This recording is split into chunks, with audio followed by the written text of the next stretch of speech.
Hello dear students, welcome to our channel educational goal. और आज के इस वीडियो में हम प्रथम मूल्यांकन प्रपत्र विषय भूगोल कक्षा 12वीं इसका सॉल्यूशन देखने वाले हैं।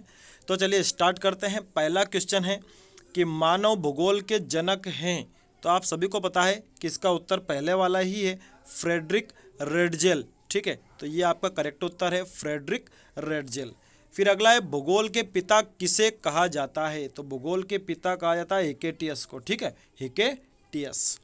फिर अगला है कि मानव भूगोल के अध्ययन क्षेत्र को दो वर्गों में विभक्त किसने किया। तो इसका उत्तर रहेगा हंटिंगटन। क्या रहेगा? हंटिंगटन। फिर अगला है रुको और जाओ नव निश्चयवाद संकल्पना प्रस्तुत की। तो किसने की थी? ये करी थी ग्रिफिथ टेलर ने। ठीक है, ग्रिफिथ टेलर। फिर अगला है मानव भूगोल अस्थिर पृथ्वी और क्रियाशील मानव के बीच परिवर्तनशील संबंधों का अध्ययन है, परिभाषा प्रस्तुत की। तो इसका उत्तर रहेगा द वाला, एलन सी सैंपल। ठीक है, ये इसका उत्तर रहेगा। उसके बाद अगला प्रश्न है एंथ्रोपोजियोग्राफी पुस्तक के रचयिता हैं। तो इसका उत्तर हो जाएगा रेडजेल। ठीक है, फ्रेडरिक रेडजेल। फिर अगला है कि निम्न में से जर्मन भूगोलवेता नहीं है।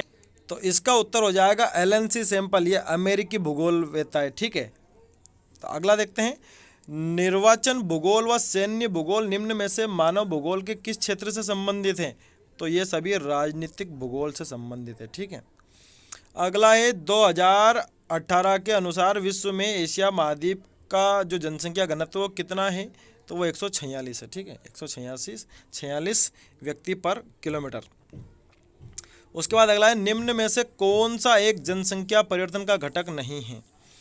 तो देखो जन्म भी है, मृत्यु भी है, प्रवास भी है, घनत्व नहीं है सिर्फ। ठीक है, तो ये वाला जो है इसका उत्तर रहेगा। विश्व की कितनी प्रतिशत जनसंख्या उत्तरी गोलार्ध में पाई जाती है। तो इसका उत्तर रहेगा 90%। ठीक है, उत्तरी गोलार्ध में 90% लोग रहते हैं। निम्न में से कौन सा कारण भारत में पुरुष प्रवास का मुख्य कारण है। मतलब पुरुष एक स्थान से दूसरे स्थान प्रवास क्यों करते हैं? सबसे ज़्यादा महत्वपूर्ण कारण है काम और रोजगार। ठीक है, अगला किस जनगणना में पिछले निवास के स्थान और गणना के स्थान पर रुकने की अवधि को भी जनगणना में प्रथम बार शामिल किया। तो इसका उत्तर रहेगा 1981 की जो जनगणना है। फिर अगला है भारत में सभी अवधियों में किस पड़ोसी देश का अप्रवासियों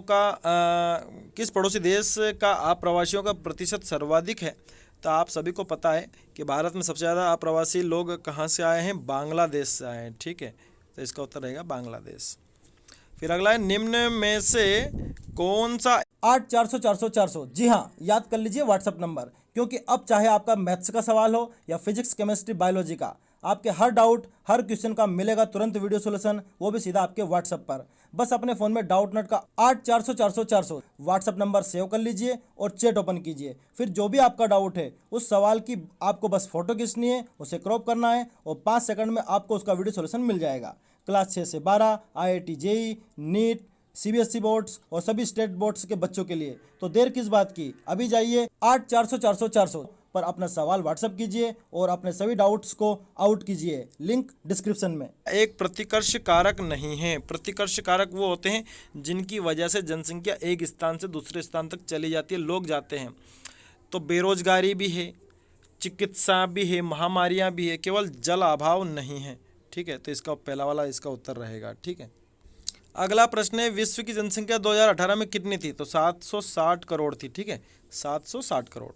फिर अगला है पृथ्वी की 2/3 जनसंख्या उसके कितने प्रतिशत भाग पर निवास करती है। यानी कि लगभग 66% जनसंख्या। तो मैं आपको उत्तर बता रहा हूँ आ वाला, लेकिन फिर भी आपको एक कंफर्म करना है। 17वां क्वेश्चन आपको अपने हिसाब से कंफर्म करना है। ठीक है, फिर अगला है विश्व की जनसंख्या का लगभग 75% भाग कहाँ निवास करता है। तो ये कहाँ निवास करता है? उत्तरी ध्रुवीय प्रदेशों में। ठीक है, अगला है जनसंख्या घनत्व को प्रभावित करने वाले भौतिक कारक नहीं है। भौतिक कारक ये सभी स्थिति है, जलवायु है, मृदा है। कौन नहीं भौतिक कारक? औद्योगिकरण। ठीक है, उसके बाद अगला है निम्न में से आर्थिक घनत्व निकालने। आर्थिक घनत्व कुछ होता नहीं, जनसंख्या घनत्व होता है। तो क्या रहता है इसका उत्तर? जनसंख्या बटे क्षेत्रफल। तो पहला वाला इसका उत्तर हो जाएगा जनसंख्या बटे क्षेत्रफल। किसका उत्तर? जनसंख्या घनत्व निकालने का सूत्र। अब आर्थिक घनत्व कुछ होता है तो आप मुझे बताना कमेंट में। ठीक है, thanks for watching this video.